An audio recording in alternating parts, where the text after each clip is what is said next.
Alright guys, it's time to share with you the SRP, I know these hang tags are super hard to see when they're framed in with this plastic, but srp459K1. This is a limited edition Seiko monster, obviously. This is number 1026 of 2313, as indicated on there, and also on the case back. And I'll try to show you that here in a minute, but as you can see, this is nicknamed the Sun One, and it is labeled limited edition right on the dial.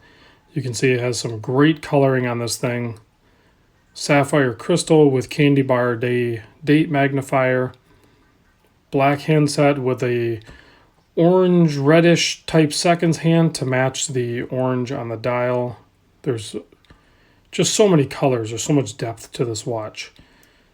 I think it's a very well done limited edition monster. You guys know I'm a huge fan of the Seiko monster, and this is one of the really rare ones that you don't see pop up for sale very often. So unless you were there when they originally were released and swoop them up, they're kind of difficult to get now. They're not impossible to get because I was able to buy this one. You just have to pay a premium and do it and just commit to it.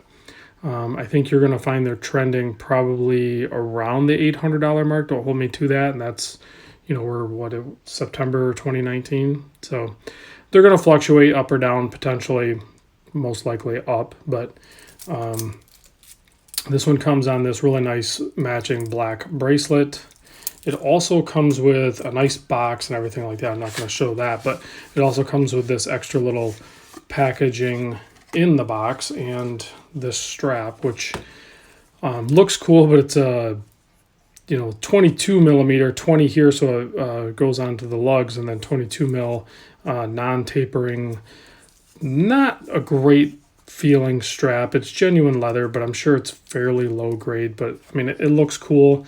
I suspect nobody ever wears these, and they just keep them right here in this package.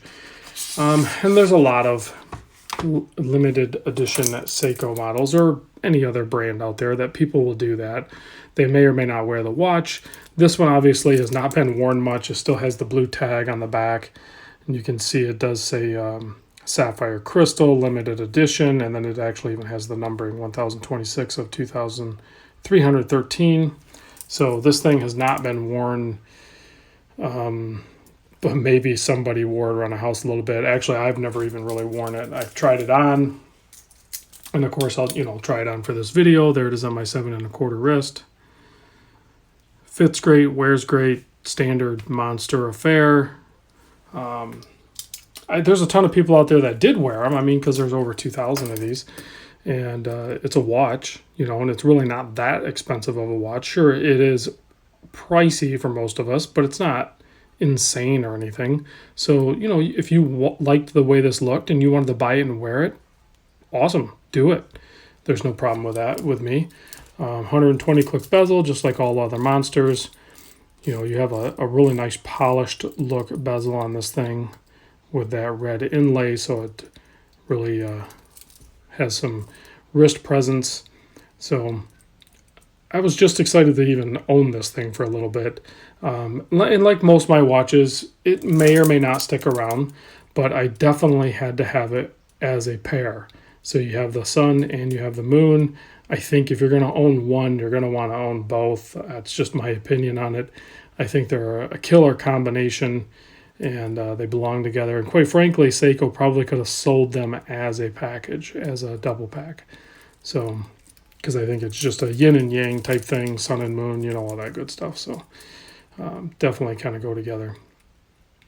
And, I think the yellow dial is probably a little more dynamic just because it has some shimmer to it almost. But the dial on the Sun One is certainly not lacking. It has a lot of depth to it with the multiple colors and the way they did the pattern and everything. So it's definitely a really good looking watch. 4R36 movement, screw down crown, obviously 200 meter. I'm not going to get into all the sizing. You guys watch a regular monster video for that. This video is more to just, get a good look at 459. So, and this is what I intend to do for you. I know there's some dust and stuff on the watch, not in the watch, but you'll have to try to look past that.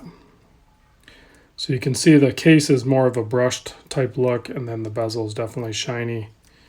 Really nice sapphire crystal. Fit and finish on it is actually really good. There's no issues or anything like that.